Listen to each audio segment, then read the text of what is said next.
Continuing with the theme of if, Hillel's great theme of if not now, when. The book of Psalms says, fortunate is the man who fears the Lord. And the Talmud takes this phrase and says, fortunate is the one who searches for godliness and tries to become a godly person during the period of his life that he is a man. And Rashi explains, in other words, when he is young enough and still in his full strength, man or woman, that's the time when it's fortunate if he seeks godliness.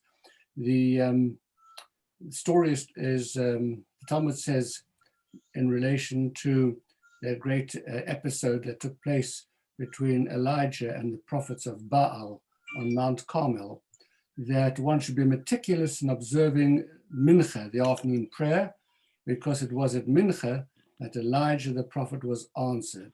And as the Lubavitcher Rebbe said on this passage, in the morning at Shachrit, it's easy to be able to daven Shachrit. You can have time, you can rise a little bit earlier, and then you can go on to your work in the evening.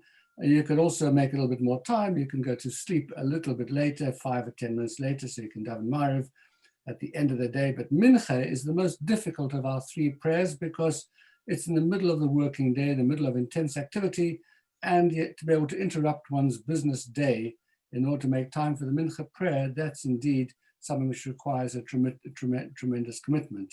And the same idea now applies in relation to the ages of man as well. At the beginning and the end of life, it is relatively easy to inject religious observances and commitment because a baby doesn't choose whether he's going to be circumcised.